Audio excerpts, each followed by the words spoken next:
Hi students, this is a quick review of your syllabus for BA 130 Introduction to Spanish Bilingual Interpreting. You can find the course syllabus here on your navigation panel on your desktop version. You can download the syllabus in PDF and in Word document.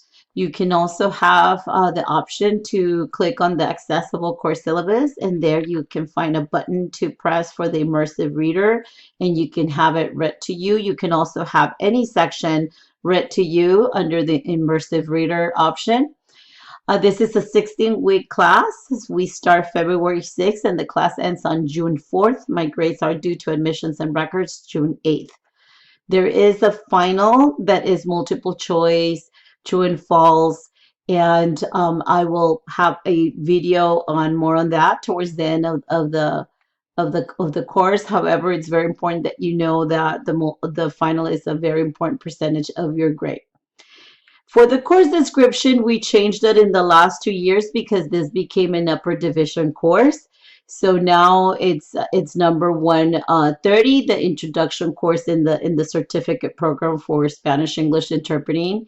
So if some of you, I know I did see about 2 of you that took my previous class when it was numbered differently. So just make sure that your educational plan, that you have the right class. The course description, this is an introduction to Spanish and English bilingual skills for careers as an interpreter or translator. You're going to learn about the various industries that employ bilingual skills to provide interpreting translated services for business, medical, legal, government, and education. The course includes proper translation of industry terminology, written and verbal translation techniques, professional role, and the code of ethics. And fluency in Spanish and English is strongly recommended. So I want to really emphasize on this last mention here, because I know some of you have contacted me to find out about the level of fluency that you need to have in either language. And you do need to be fluent. This is not a Spanish or an English beginner's course. I know some of you are more fluent in Spanish and vice versa. So you do need to have comprehension of grammar because you are going to be required to do written translation. So for some, I know in the past I'd have recommended to take concurrently a foreign language class because we do not review grammar in this class. I just do it in passing, but you're expected to already know the grammar, proper writing in both English and Spanish. So some of you have asked if some students have dropped in the past because of this fluency situation, and yes, the answer is yes. There are some students that feel challenged. Want to be very, very honest and upfront. There's some students that feel challenged in translated either Spanish to English or English to Spanish because they're more fluent in either or the other language. So you need to be fluent in both so that you can successfully, satisfactorily do a written translation either from English to Spanish or from Spanish to English. The learning outcomes, I want you to go over this. You do not need to take notes from the syllabus review. You do have a quiz. All the answers are here in the syllabus. So the syllabus is going to open midweek during week 1, and you're expected to complete that syllabus quiz by the end of module 2. This is a zero text cost class, which means you're not required to purchase a text. We work very hard over the last 2 years to make all our courses zero text so that we can save you money. So as a result, we provide you with embedded resources, videos that are public domain, materials, glossaries, etc., so that we can reinforce your knowledge for every topic that we discuss in this class. The weekly student to student and weekly instructor to student and student interaction is required by the California Community Colleges, not just Santa Ana College. So because this is an asynchronous class, we do not have any meetings online. Like the hybrid courses, not at all. So we are required to follow certain guidelines so our class can be deemed an online asynchronous class. And by that, I mean that you need to participate in the discussions, the weekly discussions, and you need to interact with your classmates. You need to reply to their post, and I also need to reply and interact with you on a weekly basis. That could be either through comments that I make on your assignments, or that could be my comment to your post in the discussion. Here, read the grading scale. Again, very important. The final is 30% of your grade.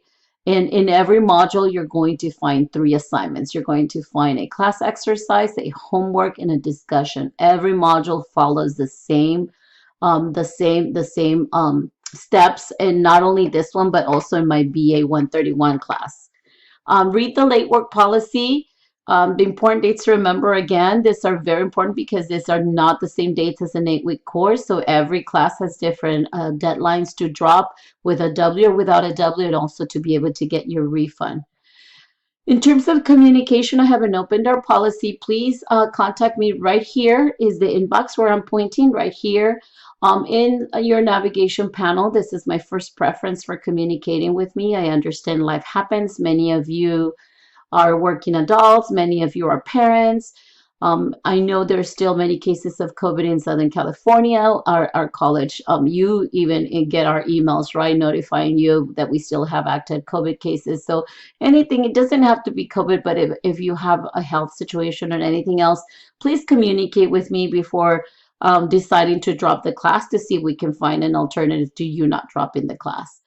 Very important that you read the academic honesty policy, and I will talk more about it in my lectures because it's not the same to do a written translation. You're doing a disservice to yourself if you just Google Translate. And believe me, when students have done that and just copy paste it as is, there's tons of errors in their translations if they just copy pasted it or use the word feature because you're doing a disservice, because then you're not, that means that you just are not aware of the syntax or proper grammar in either or languages.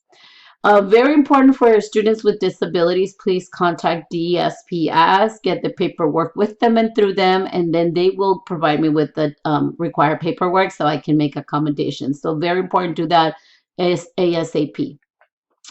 The list of assignments is here in this part of the syllabus, and here I go over the topics for each part. Now, for some of you that are taking the BA 131 class concurrently, the business interpreting class, there is going to be some overlap. So I just want you to know that even if in this class I review some assignments and I don't ask you for submissions, in the other class I will ask you for a submission just to reinforce your knowledge of that topic. So there is an overlap. There are many areas that do not overlap at all, but there are some that do overlap. So just be aware of that. Especially with Module 1, if you're taking the BA 131, I require everyone to go over introductory topics. So just as an FYI. And here, please pay attention to the spring break because we do not meet during spring break. There's not a module active for that week.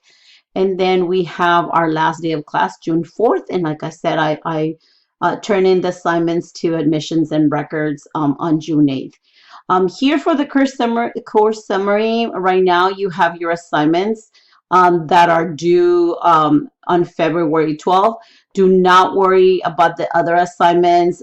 They're not going to be listed. I'm looking right now at my instructor Canvas, but in your student Canvas, all that's gonna show is in your assignments, just the ones that are due.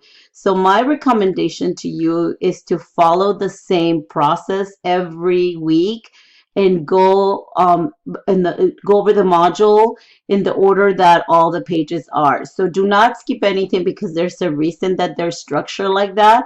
So for example, if this is module 1, I would start right here with a review of the syllabus, which you're going to find my video lecture, this one, and here, introduction, target audience, cultural differences.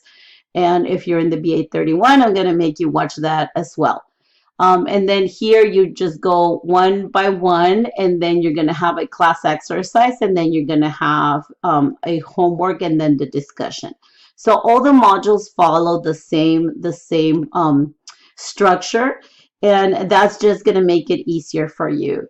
So thank you so much again for taking this class, and make sure that you have your syllabus handy, and you do have a syllabus quiz that is due at the end of module 2, and that syllabus quiz is not going to open till midweek in module 1. Thank you.